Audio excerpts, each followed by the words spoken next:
नमस्कार दोस्तों। उम्मीद करता हूँ कि आपका दिन बहुत अच्छा बीता होगा और आपकी ज़िंदगी बहुत ही अच्छी चल रही होगी।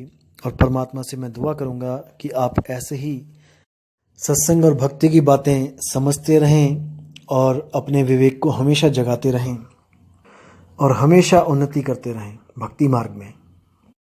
तो दोस्तों, मैंने कल एक ऑडियो बनाई थी कबीर साहब के नूरी तत्व के ऊपर, जो आप लोग ने काफ़ी देखी और उम्मीद करूंगा कि आपको पूरी बात समझ भी आ गई होगी कि कैसे हमें भ्रमित किया जा रहा है, हमें कैसे संतों से दूर किया जा रहा है, हमें कैसे कबीर साहब से दूर किया जा रहा है अपना अज्ञान सुना सुना के। क्योंकि दोस्तों, एक समय ऐसा भी होता है जब हम कोई भी झूठी बात को बार बार सुनते हैं तो हमें वो झूठी बात भी सच्ची लगने लग जाती है।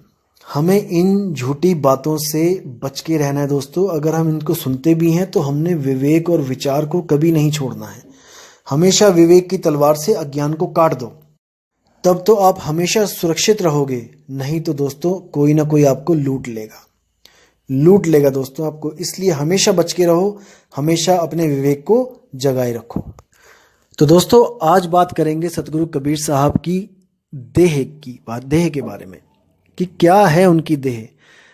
क्योंकि आपको पता है कि संतों ने भी प्रूफ किया है कि वो कभी जन्म मरण में नहीं आते, यानी कि वो कभी माँ के गर्भ में नहीं आते, वो जन्म नहीं लेते और वो अपनी लाश को छोड़ के भी नहीं जाते। तो इसके ऊपर आज हमने कॉन्सेप्ट क्लियर करना है कि कबीर साहब आखिर किस देह से बने हैं, किस तत्व से बने हैं, उनकी देह कैसी है। दोस्तों, सबको आपको बताना चाहूंगा सबसे पहले कि दो चीजें होती हैं, एक होता है देह और एक होता है विदेह, जिसे हम कहते हैं विदेह। दोस्तों, ये एक दूसरे के विपरीत अर्थक होते हैं। जैसे ऊंचाई का उल्टा गहराई, ज्ञान का उल्टा अज्ञान, अंधेरे का उल्टा प्रकाश, ऐसे ही देह का उल्टा विदेह। हमने इस विदेह को आज समझना है दोस्तों कि विदेह होता क्या है। जैसे आपने सुना है, शब्द भी सुने हैं कई, शब्द शब्द सब कोई कहे, वह तो शब्द विदेह, जीवा पे आवे नहीं, निरख परख कर ले। अब ये विदेह क्या चीज है दोस्तों? ये देह से बिल्कुल अलग होता है, देह के बिल्कुल अलग होता है। ये किसी भी तत्व से नहीं बना होता है। इसी को नितत्व कहते हैं, विदेह स्वरूप को। दोस्तों, हम लोग भी विदेह थे, लेकिन हम लोग ने एक भूल करी, अपने विदेह स्वरूप को हम भुलाकर इस देह स्वरूप को धारण करके बैठ गए हैं। बस इतनी सी बात है। अगर ये बात आपके दिमाग में चली गई तो दोस्तों आपके सारे कंसेप्ट क्लियर हो जाएंगे। विदेह स्वरूप प्राप्त करना ही हमारे जीवन का उद्देश्य है। अगर हम विदेह स्वरूप जीते जी प्राप्त नहीं कर पाए तो हमें किसी ना किसी देह में जाना ही पड़ेगा। चाहे वो 84 लाख जूनियां हो, चाहे वो सूक्ष्म देह हो, चाहे वो कारण देह हो, चाहे वो महाकारण केवल हंस देह हो, हमें किसी ना किसी देह को धारण करना ही पड़ेगा। इसलिए कबीर साहब कहते हैं कि जो रास्ता मैं तुम्हें बताता हूं वो रास्ता ऐसा है जिससे तुम बिना किसी देह में गए सीधे डायरेक्ट विदेह स्वरूप को प्राप्त कर लोगे। दोस्तों, ध्यान देना है मैं क्या कहना चाहता हूं। जैसे 10वीं तक जाने के लिए आपको पहली के बाद दूसरी, दूसरी के बाद तीसरी, चौथी, पांचवी, छठी, सातवीं, ऐसे करके आपको क्लासें पार करनी पड़ती हैं। एक क्लास का आधार, अगली क्लास का आधार पिछली क्लास होती है। जब पिछली पार होगी तभी आप आगे जा सकते हो, अन्यथा आप उसी क्लास में हर साल आपको घूम के आना पड़ेगा। इसी प्रकार दोस्तों, जो शरीर होते हैं, शरीरों में भी जाने का आधार एक शरीर को त्याग के दूसरे शरीर में जाना होता है, तभी आप एक के बाद एक शरीर को प्राप्त कर सकते हो, सूक्ष्म से सूक्ष्म शरीरों को प्राप्त कर सकते हो। जैसे सबसे जो स्थूल शरीर है, ये सबसे बड़ा शरीर है जो आप देख सकते हो अपनी आंखों से। उसके बाद जो सूक्ष्म शरीर होता है उसमें आप चले जाते हो, इसको छोड़कर उसमें चले जाते हो। सूक्ष्म के बाद आप कारण शरीर में आपकी सुरती चली जाती है। उसके बाद कारण शरीर से आप महाकारण, फिर केवल, फिर हंस, फिर आगे से आगे जितनी भी देह होती हैं आप एक देह को छोड़ के दूसरी देह में चले जाते हो, लेकिन भक्ति मार्ग में आपका आधार इन देहों को पार करने का ही होता है। यानी एक को छोड़ोगे तब दूसरी में जाओगे, तब तीसरी में जाओगे, तब चौथी में जाओगे। आप पहली से सीधे चौथी में नहीं जा सकते। ये प्रकृति का नियम ही ऐसा बनाया हुआ है कि आप बिना आधार के आप अगले शरीर को नहीं प्राप्त कर सकते। आपको पिछला क्रॉस करना ही पड़ेगा, तब आप आगे जाओगे। जैसे आप कन्याकुमारी से अगर आप कश्मीर जाना चाहते हो तो आपको एक एक शहर, जैसे कार से जाओगे तो एक एक शहर आपको जैसे ही छोड़ोगे उसकी बॉर्डर से पार करोगे तभी अगला शहर आएगा। तो ऐसे ही एक एक शहर करते करते करते आप कार से, आप कश्मीर से कन्याकुमारी या कन्याकुमारी से कश्मीर पहुंच जाओगे। आप ऐसा नहीं हो सकता कि आप एक शहर छोड़ के उस एक पूरा स्टेट छोड़ के आप आगे सीधे किसी दूसरे स्टेट से स्टार्ट कर दो, ऐसा नहीं होगा। बाय रोड जाओगे तो आपको हर गांव हर शहर क्रॉस करना ही पड़ेगा। और हर भक्ति मार्ग इसी पे आधारित है। आपको किसी भी गुरु के पास जाओगे आपको ये करना ही पड़ेगा। स्थूल से सूक्ष्म, सूक्ष्म से कारण, कारण से महाकारण, केवल हंस, आपको ऐसे ही जाना पड़ेगा। लेकिन केवल कबीर साहब का एक ऐसा मार्ग है जिसको कहते हैं विहंगम योग। कबीर साहब अपनी वाणियों में भी बताते हैं कि शब्द विहंगम चाल हमारी, कहे कबीर सतगुर दई तारी, खुले कपाट शब्द झनकारी, पिंडी अंड के पार सो देश हमारा है, कर नैनो दीदार महल में प्यारा है। ये चेतावनी वाणी है दोस्तों। ये चेतावनी दे रहे हैं कि तुम इन शरीरों से गुजर के मत जाना, नहीं तो आगे सतलोक, अलखलोक, अगामी लोक, अकैलोक, इसमें फंस जाओगे आप। क्यों? क्योंकि आदि माया कीनी चतुराई, झूठी बाजी पिंड दिखाई, अवगति रचना रची अंडमाही, ताका प्रतिबिंब डाला है। ये जो माया है इसने प्रतिबिंब यानी कि परछाई, एक तरह से जैसे शीशे में हमें अपना प्रतिबिंब दिखाई देता है, शीशे के अंदर होता कोई नहीं है, आप ही को आप ही का प्रकाश दिखाई दे रहा है, आपको अपनी ही शक्ल दिखाई दे रही है। इस तरह माया ने भी एक प्रतिबिंब लगा रखा है वहां पर, जिसके पास आप जितना आगे से आगे जाते रहते हो प्रकाश उतना ही बढ़ता रहता है। जैसे दोस्तों आप अंधेरे में जा रहे हो और बहुत दूर आपको एक प्रकाश का बल्ब दिखाई दिया 100 वाट का, आपको दिख रहा है बल्ब, लेकिन आप तक उसकी रोशनी नहीं पहुंच रही है। लेकिन आप धीरे धीरे धीरे उसके पास जाने लगोगे तो धीरे धीरे उस बल्ब का प्रकाश बढ़ने लगेगा, और जैसे ही उस बल्ब के 1 फुट दूर तक जाओगे वहां पर अनंत प्रकाश होगा। यानी अंधेरे के मुकाबले में इतना प्रकाश होगा कि आपकी आंखें भी नहीं खुलेंगी, क्योंकि आप अंधेरे से एकदम रोशनी में आए हो। तो दोस्तों इसी प्रकार से माया ने एक ऐसा जाल बुन रखा है कि वहां से कोई बच के नहीं निकल सकता। इसलिए कबीर साहब ने वहां पे अपनी चाल ही बदल दी है। कबीर साहब ने बाकी चालों को मना कर दिया, मकड़ी की चाल, चींटी की चाल, मछली की चाल को मना कर दिया कि इन चालों से आपका कल्याण नहीं होगा। जो मैं आपको चाल दूंगा वो है विहंगम चाल। विहंगम चाल का मतलब ये नहीं कि कोई अज्ञानी आपको बताता है कि ये हमने नहीं बनना पक्षी, हमने क्यों उड़ जाना है यहां से वहां। नहीं दोस्तों, ये चाल है, ये सूरत की चाल है। अगर इस शरीर को त्यागना चाहते हो सही तरीके से कि दोबारा इन शरीरों में वापस ना आना पड़े, तो दोस्तों आपको विहंगम चाल के अलावा और कोई चाल नहीं बचा सकती। इसको ध्यान से दिमाग में इसको समझ के डाल लो अच्छी तरह, निकले ना ये गलती से भी। विहंगम चाल के अलावा आप नहीं बच सकते। जैसे इस पूरी धरती पर आग लग जाए, ये नष्ट हो जाए, तो दोस्तों केवल और केवल वही बच पाएगा जो आसमान में उड़ सकता है। नहीं तो हाथी से लेके वेल मच्छी तक, चींटी से लेके इंसान तक कोई नहीं बचेगा। केवल वही बच सकता है जो पक्षी की तरह उड़ना जानता है, क्योंकि पक्षी का आकाश घर है, पक्षी आकाश में भी रह सकता है। इसी प्रकार जो सूरत का असली घर है उसको हम शब्द बोलते हैं। अपने घर को छोड़कर वो इस 3 लोक के घर में जब आई, इसके बाद वो वापस नहीं जा पाई। इसीलिए ये 3 लोक ही बंधन का कारण है। शब्द से सूरत का अलग होना ही बंधन का कारण है। जब सूरत वापस अपने शब्द में लग जाएगी, उसके बाद वहां से उसको कोई नहीं हटा सकता। अब कुछ लोगों के मन में संशय आएगा कि अगर वो वहां जा रही है, सूरत शब्द को में समा रही है या वहां पर अगर जुड़ रही है, तो वो कल को उससे अलग भी हो सकती है। ये भी आपके दिमाग में सवाल आएगा। दोस्तों ऐसा नहीं है। ये जो सूरत है ये बहुत सयानी है। कैसे? जैसे आपको कभी किसी कूलर या फ्रिज से करंट लग जाए और बहुत भयानक करंट लगे और आप उछल के गिर के उधर दूसरी साइड पड़ो, तो दोस्तों याद रखना अगली बार आप बच बच के निकलोगे वहां से। ये गुण है सूरत का। अगर सूरत को पता लग जाए कि मैं यहां फंसी हुई थी और इतने जन्मों से मैं फंसी हुई हूं, दोस्तों गलती से भी दोबारा इधर को मुंह नहीं करेगी। दूध का जला छाछ भी फूक फूक के पीता है, इसको ध्यान रखना दोस्तों। एक बार अगर इसको रास्ता मिल जाए ना निकलने का, ये गलती से भी दोबारा इस तरफ मुंह नहीं करेगी। इसीलिए साहिब कहते हैं कि हंसा तू तो सबल था, हल्की तेरी चाल, रंग कुरंगी पड़ गया ताते हुआ बुरा हाल। कि हे हंसा तू पहले विदेश रूप में था, लेकिन गलती से तूने अपने उस स्वरूप को भूल गया और तुम इस दुनिया में आए और तब से एक बार भी वापस नहीं जा पाए। अगर तुम वहां पे अपने विदेश रूप को दोबारा प्राप्त कर लो तो तुम्हें इस देह की कोई जरूरत नहीं पड़ेगी। यह है सतगुरु कबीर साहब के विदेश रूप का ज्ञान। और सतगुरु कबीर साहब स्वयं विदेश रूप हैं, वो किसी तत्व से नहीं बने होते हैं।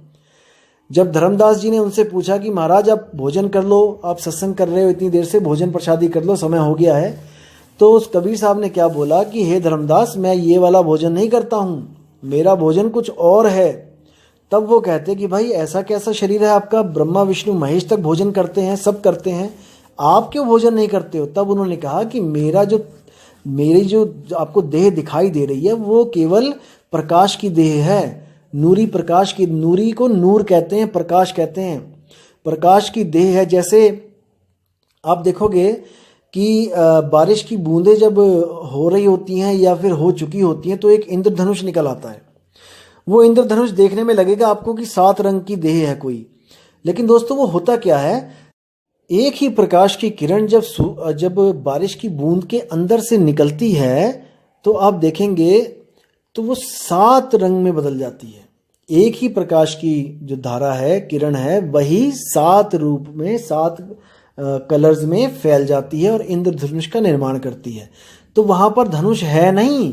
अगर आप हेलीकॉप्टर लेके जाओगे वहां पे इंद्रधनुष को ढूंढने तो आपको वो मिलेगा नहीं। वो प्रकाश के द्वारा ही प्रकट हुआ है और प्रकाश के द्वारा ही वो गुप्त कर दिया जाएगा। इसी तरह धर्मदास जी को उन्होंने बोला कि मेरी ये देह नहीं है, ये प्रकाश की देह है, नूरी देह है, लेकिन केवल तुम्हें दिख रही है, ये है नहीं असल में। तब उन्होंने कहा कि फिर आप क्या हो, आपका अस्तित्व क्या है? तो उन्होंने कहा मैं विदेही हूं। तब धर्मदास जी ने पूछा था कि दिसे देही कहो विदेही, ऐसे कैसे हो सकता है? तब वहां पर कबीर साहब ने अपना भेद बताया था कि मैं विदेही हूं और ये प्रकाश की देह केवल दिखने में आ रही है। इसीलिए 52 कसनियों से कबीर साहब बचे। 52 बार मारा गया उनको, लेकिन वो बचे।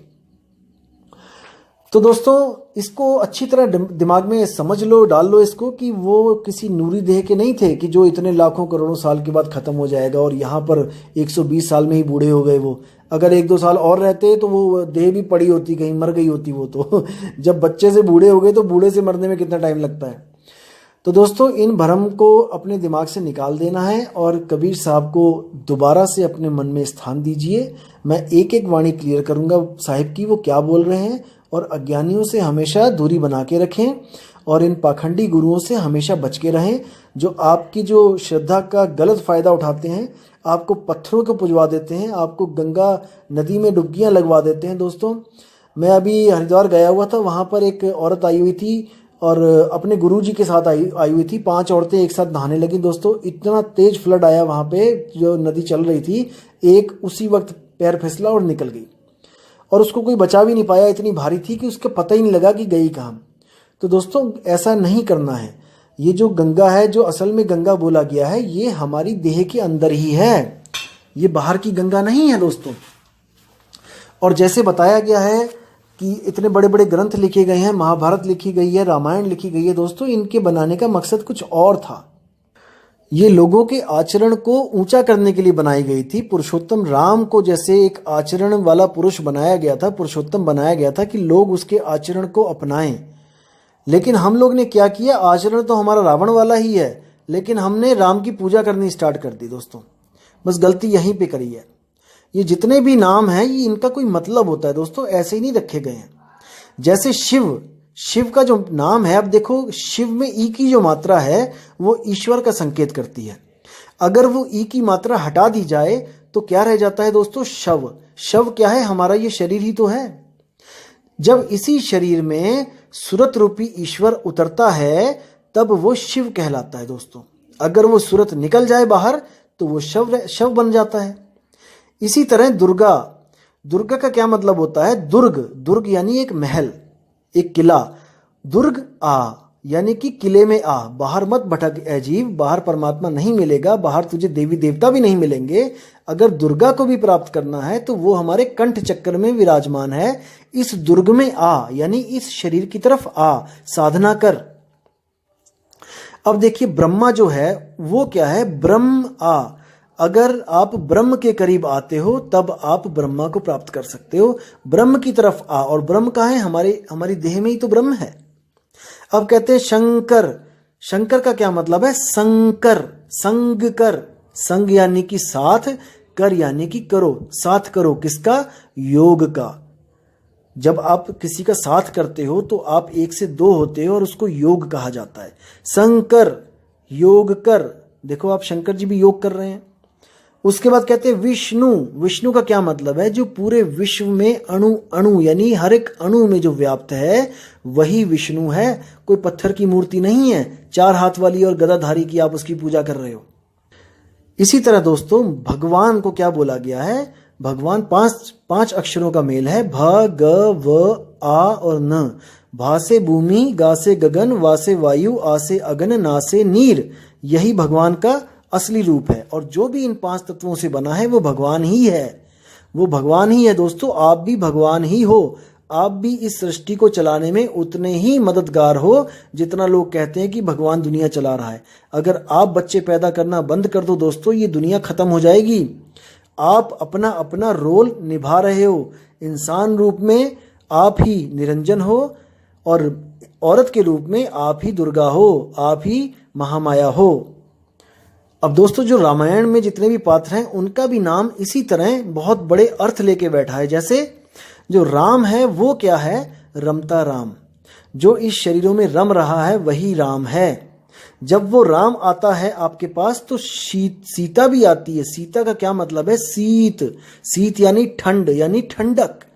जब वो राम आता है तो आपका कलेजा ठंडा हो जाता है, आपको संतुष्टि आती है। और जो लक्ष्मण है वो क्या है? लक्ष्मण। अपने मन पर लक्ष्य रखो। जब आप देखोगे लक्ष्मण हमेशा तीर कमान लेके सोया तक नहीं, बस वो चक्कर काटता था, पहरा देता था।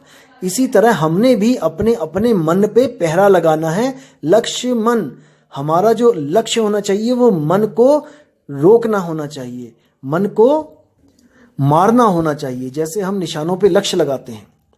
अब आगे क्या है? दशरथ, यानी कि 10 इंद्रियों के जो रथ पे सवार है वो ही दशरथ है, जो कि बार बार दुख में वियोग में मर रहा है राम के।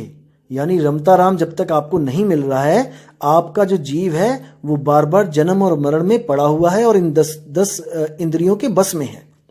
अब क्या है? हनुमान। हनुमान का क्या मतलब है? हनुम यानी कि हनन करना, मान यानी अपने अहंकार का।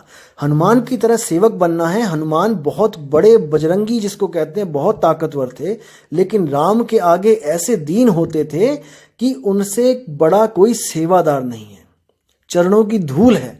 तो अपने अहंकार का हनन करना है हमने और गुरु के चरणों में हमने हनुमान की तरह अपने आप को पेश करना है, निछावर कर देना है। अब विभीषण मतलब क्या है? विभीषण का मतलब है वी से विवेक और भीषण यानी कि बहुत ज्यादा। दोस्तों राक्षसों के पास रहता हुआ भी वो इतना विवेकी था कि उसने राक्षसों का साथ नहीं दिया और अपने राक्षसों से अलग भगवान का साथ दिया। इतना विवेकी था, इसीलिए उसका नाम विभीषण था। अब दोस्तों रावण क्या था? रा से राक्षस और वन से जंगल। वन का मतलब जंगल। जंगल क्या? ये शरीर हमारा। इसी शरीर में, इसी शरीर रूपी जंगल में एक राक्षस रहता है जिसको हम मन कहते हैं। रावण ही मन है और मन के पास जो 10 हथियार हैं, जो 10 शीश हैं, वो क्या हैं? हमारी 10 इंद्रियां। इन्हीं 10 इंद्रियों के चक्कर में वो हर जीव को उलझा के बैठा हुआ है यहाँ पे। अब दोस्तों कुंभकर्ण क्या है? कुंभकर्ण का मतलब है जब ये लोग अपने गुरुओं के पास थे बचपन में तो इनको जो विद्याएं सिखाई गई, कुंभक रेचक पूरक योग सिखाया गया, उन्हीं योगों को ये करते रहे और बार बार जन्म मरण में आते रहे। कुंभी नरक रूपी गर्भ में बार बार उल्टे लटकते रहे, इसीलिए इनका नाम कुंभकर्ण पड़ा। और जो मेघनाद है वो क्या है? वो है मेघों का नाद, यानी कि मेघ यानी बादल, और उसकी जो गर्जना है उसको नाद कहते हैं। तो इसी मेघनाद को अनहद नाद बोला गया है। और जो योगी साधु हैं वो मेघनाद यानी कि अनहद नाद में उलझे हुए हैं और लोगों को भी उलझाते हैं, लेकिन इन सबको राक्षसों की कैटेगरी में रखा गया। हालांकि ये बहुत उच्च कोटि के ब्राह्मण यानी कि ये भी योगी थे। तो ऐसे भी योग हैं जो आपको लगेगा कि हमें गुरु भक्ति करवा रहा है, लेकिन वो भक्ति आपका नाश करने के लिए बनाई गई है। इसी प्रकार दोस्तों गीता में भी ये बताया गया है, 7वें अध्याय का 4था जब श्लोक आप पढ़ोगे तो उसमें साफ लिखा है कि पृथ्वी जल अग्नि वायु आकाश, ये तो हो गए 5 तत्व, और मन बुद्धि तथा अहंकार, ये 8 प्रकार से विभक्त मेरी भिन्ना प्रकृतियां हैं। यानी कि ये सब मेरे द्वारा ही उत्पन्न किया हुआ है, यानी कि ये सब अनादि नहीं है, ये प्रकृतियां हैं। जब शब्द से सूरत अलग हुई उसके बाद ही ये सब अस्तित्व में आए। इनको प्रकृतियां क्यों बोला जाता है? क्योंकि प्रकृति का मतलब है पर आकृति, यानी कि पराई आकृति, पराया स्वरूप, मेरा नहीं, यानी कि मैं इन 8 से सर्वथा भिन्न हूं। किस किस से? पृथ्वी जल अग्नि वायु आकाश मन बुद्धि और अहंकार, इन 8 से मैं अलग हूं, मैं एक जीव हूं, जिसके बारे में आपको अगला ही जो श्लोक बताएगा 7वें अध्याय का जो 5वां श्लोक है उसमें बड़ा अच्छा बताया गया इसके बारे में कि हे महाबाहु अर्जुन, इनके अतिरिक्त मेरी एक अन्य पराशक्ति है जो उन जीवों से युक्त है जो इस भौतिक अपरा प्रकृति के साधनों का विदोहन कर रहे हैं।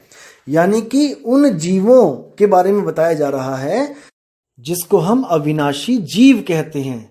जीव का मतलब होता है जो सदा सदा जीवित रहे, उसको जीव बोला जाता है, जो सर्वथा मन बुद्धि अहंकार और 5 तत्वों से न्यारा है। उसी जीव के कारण ये मन चल रहा है। ये मन की अपनी हैसियत नहीं कि ये आपसे कुछ करे, ये हमेशा जीव से ही शक्ति लेता है और अपनी इच्छाओं को प्रकट करता है। ये मन ही काल है जिसने जीवों को उलझाया हुआ है। जब तक आप जीव और मन को अलग अलग नहीं कर पाओगे, जब तक आपकी मुक्ति संभव नहीं है, क्योंकि आपने अपनी आकृति को, अपने स्वरूप को भूल के पर आकृति को ग्रहण कर लिया है। मन भी पराया है, माया भी पराई है। लेकिन ये उसी प्रकार है दोस्तों जैसे अध्याय 2 में बोला गया था कि लोग आत्मा के बारे में बताने पर भी आत्मा के बारे में समझ नहीं पाएंगे कि वो कैसा है, क्या है। इसीलिए 7वें अध्याय के 3 श्लोक में साफ साफ बोला गया कि कई हजार मनुष्यों में से कोई एक इस प्रकार की सिद्धि के लिए प्रयत्नशील होता है। यानी कि अपने स्वरूप को जानने के लिए करोड़ों अरबों में से कोई एक बंदा प्रयत्नशील होता है और बहुत ही उच्च विवेक होने के कारण वो इन बातों को समझ पाता है। और दोस्तों जो मैंने अभी बताया यही परम ज्ञान है, क्योंकि इसी अध्याय में 7वें अध्याय का जो 2 श्लोक है उसमें अर्जुन को साफ साफ बोल दिया गया कि अब जो मैं तुम्हें ज्ञान देने जा रहा हूं वो पूर्णतया व्यवहारिक और दिव्य ज्ञान है। इसे जान लेने पर तुम्हें कुछ और जानने के लिए शेष नहीं रह जाता। तो दोस्तों यही मैं बोलना चाहता हूं कि अगर आपने इन 8 प्रकृतियों से यानी पर आकृतियों से, पर स्वरूप से अपना पीछा छुड़वा लिया और अपने निज स्वरूप को प्राप्त कर लिया, इसके अलावा और इस दुनिया में कोई भी ज्ञान शेष नहीं रह जाता। जो कृष्ण ने बोला है वही सेम मैं बोलना चाहूंगा यहाँ पे, लेकिन कृष्ण जी ने वो दिव्य ज्ञान दिया नहीं। जो विधियां बताई हैं वो योग से रिलेटेड बताई हैं, इस शारीरिक योग के रिलेटेड बताई हैं, शरीर को कष्ट देने की विधियां बताई हैं।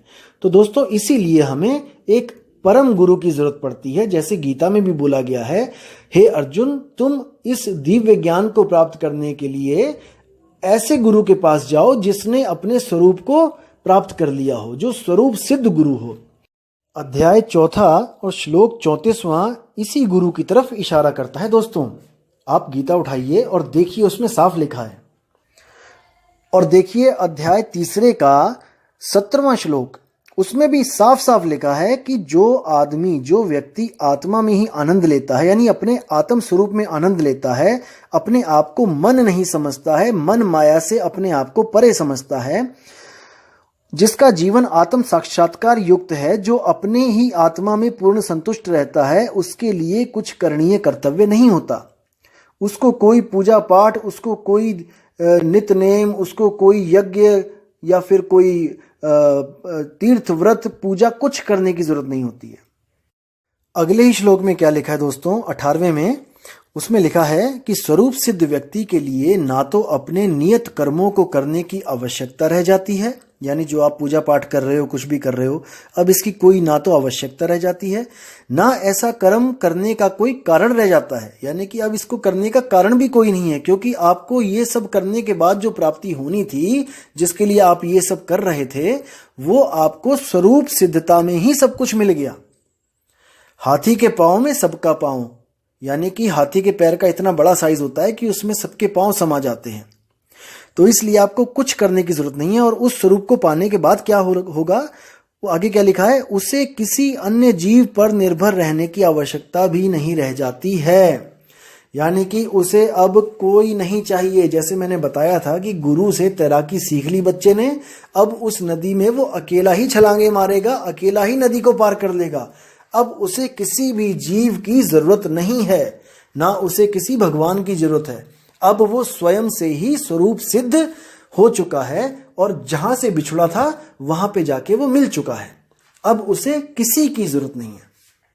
तो दोस्तों अब सत्संग को यहीं विश्राम दूंगा और आपको बताना चाहूंगा कि परसों एक मेल आई थी मुझे और भाई ने बहुत ही सुंदर सवाल पूछा था कि आप कबीर कबीर करते हो, नानक नानक करते हो, अगर आप किसी अमेरिकन को या फिर किसी और कंट्री के बंदे को अगर आप समझाओगे तो वो तो कबीर और नानक को फॉलो ही नहीं करते हैं, तो आपका ज्ञान उनके लिए यूजलेस है, आपका कबीर और नानक उनके लिए यूजलेस है। तो मैं अगली ऑडियो बनाऊंगा उस स्पेशल भाई के लिए और इससे आप लोग के भी कई सवालों के जवाब आपको मिलेंगे कि हम अगर बाहर के किसी देश वालों को समझाएंगे तो हम कैसे समझाएंगे, हम कैसे उनको विश्वास दिलाएंगे कि आप जीसस को छोड़ के कबीर को अपना लो। कहने का मतलब यह है कि लोग तो यही सोचेंगे कि हम जीसस को छुड़वा के कबीर को अपनाने की बात करेंगे, लेकिन ऐसा बिल्कुल नहीं है दोस्तों। अंग्रेज भी आएंगे, अंग्रेज भी इस ज्ञान को समझेंगे और इसको अपनाएंगे भी, लेकिन बिना अपना धर्म चेंज किए, बिना जीसस को अपने से अलग किए, क्योंकि ये जो ज्ञान है ये केवल कबीर और नानक जी के आधार पे नहीं है, ये इसका आधार कुछ और है और वो मैं आपको बहुत जल्दी बताऊंगा दोस्तों। तो अब मैं आपसे विदा चाहूंगा और मैं उम्मीद करता हूं कि कबीर साहब के जो देह स्वरूप जिसको भ्रमित है जो लोग कि वो देह हैं, वो भ्रम उनके दिमाग से निकल चुका होगा। तो जरूर आप मुझे कमेंट करके बताएं कि आपको क्या समझ में आया, क्या आप संतुष्ट हैं। अगर नहीं संतुष्ट है तो मैं एक और ऑडियो बहुत जल्दी बनाऊंगा और प्रमाण के साथ आपको मैं सत्य और असत्य में निर्णय करना सिखाऊंगा। तो दोस्तों उम्मीद करता हूं आपको ये सब बहुत अच्छा लग रहा होगा और मुझे आज्ञा दीजिए। जय गुरु बंदी छोड़ साहेब, कबीर साहिब की जय हो। जय गुरु बंदी छोड़ मदन साहिब की जय हो। जय गुरु बंदी छोड़ वैराग साहिब की जय हो। सभी संतों की जय हो। साहिब बंदगी सतनाम। नमस्कार दोस्तों, उम्मीद करता हूं कि आपका दिन बहुत